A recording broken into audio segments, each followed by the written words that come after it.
everyone, welcome back to our YouTube channel. We're so happy to have you. I'm Rachel. And I'm Jessica, and we're the Certified Occupational Therapy Assistants with Harkla, and today we're going to talk about the Moro Reflex. Before we dive into specifically the Moro Reflex, we do want to remind you that if you are totally new to the term primitive reflexes, you don't know where to start, you don't know what that means, click back into some of our previous content. We'll link everything in the description below, previous YouTube videos and podcasts, and just helpful information to catch you up to speed, and then hop back here and learn about the Moro Reflex.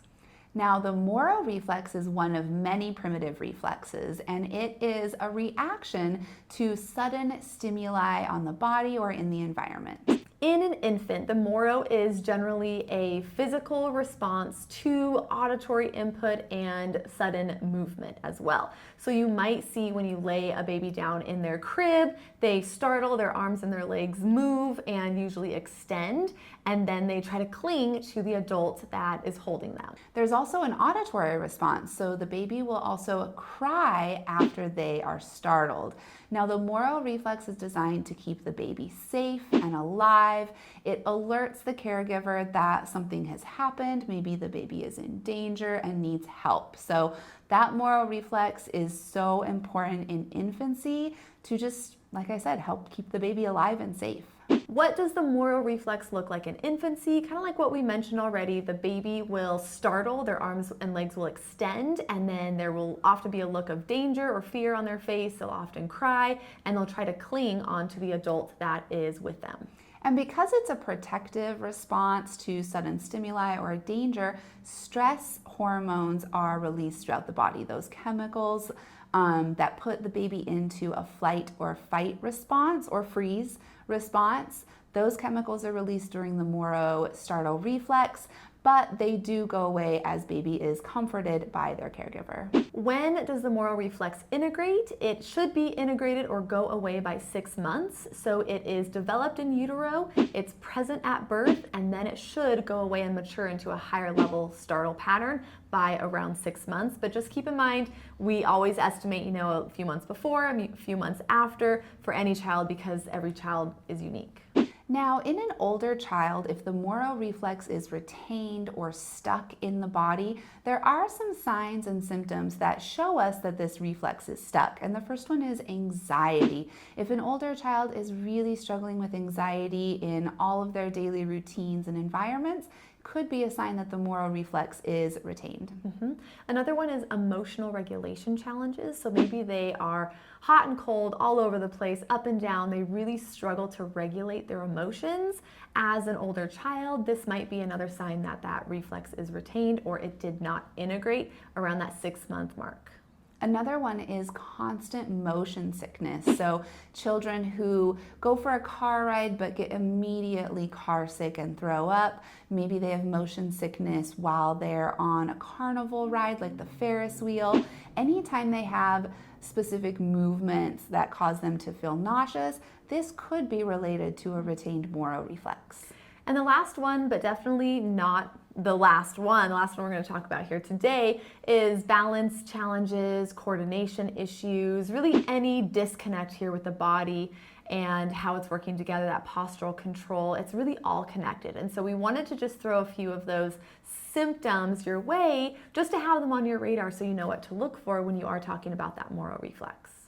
We want to end this video with giving you a fun activity that you can do at home with your child, or if you're a therapist, you can do this in the clinic. If you're an educator, maybe you can incorporate this into the classroom sensory breaks.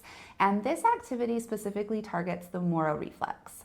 This activity is using a therapy ball or a yoga ball, and you're going to have the child lay on their back over the therapy ball, maybe grab a toy like a beanbag or a stuffed animal, then return back up into sitting and throw the item to a target. This specifically addresses the Moro Reflex because of the head position change, and laying backwards over that ball targets that Moro Reflex and can potentially help with integration if it's retained. If your child or your clients are really struggling, or maybe they're fearful of going into that supine position, that backwards over the therapy ball, if they're uncomfortable, if they're hesitant, if they're uncomfortable when their feet leave the ground, You should be stabilizing their legs on that therapy ball, but if they're really having a hard time going backwards over that ball, pulling themselves up into sitting, that could be a sign that we need to look further at this Moro Reflex, because it might not be integrated. It's definitely not the initial test. We always recommend doing further testing, in-person testing if possible, for retained reflexes to really get an idea if this is impacting the child in a negative way.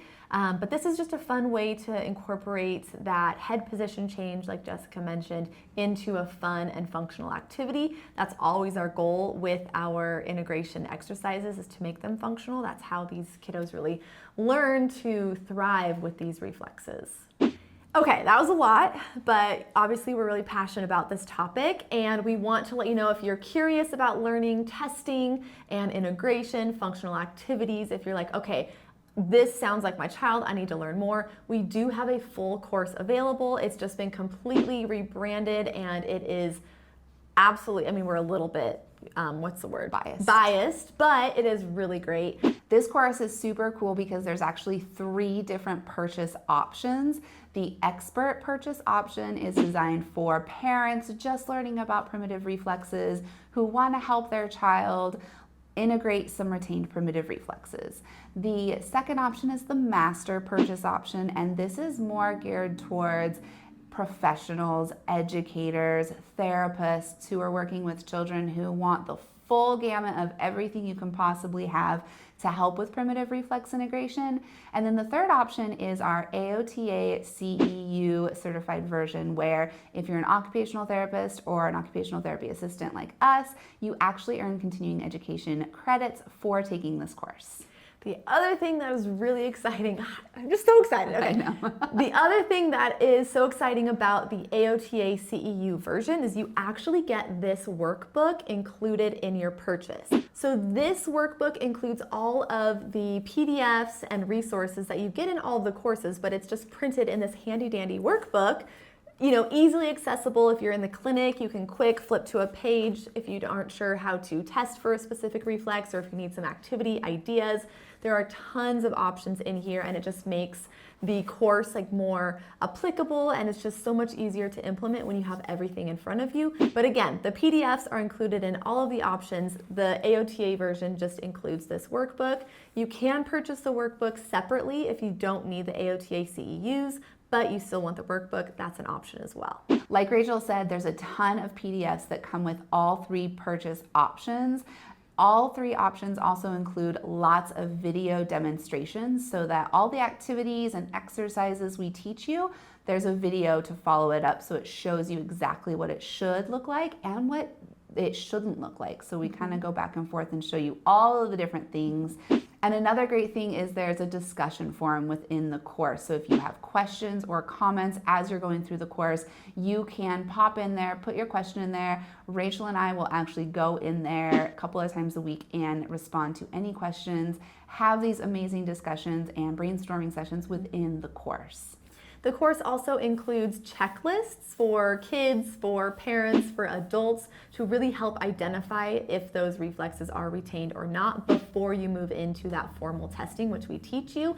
We also have case studies as well in this course, so that way you can see us testing kiddos. You can see what these reflexes look like when they are retained or when they're integrated based on real kiddos, which was some input that we'd received from our previous course. We went ahead and added that in to this version, and it just makes the application so much easier. Yeah. So like Rachel already said, we're super excited for this course.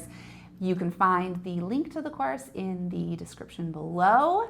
So that is it for you today. We hope that it was helpful. We had a great time chatting with you about these reflexes. We're completely obsessed about this topic. Make sure that you follow us on Instagram if you don't already. You can find us at Harkla_family, as well as at All Things Sensory Podcast. Going along with that, we do have a podcast with tons of episodes. We talk a lot about reflexes there as well. Obviously, it's about sensory, so we talk about that too. You can find it on all major podcast platforms. It's called All Things Sensory. Make sure you're subscribed to our YouTube channel so you never miss another video. Leave a comment if you enjoyed this video today. Share it with a friend who might also find it helpful, and we will talk to you next week. Okay, bye.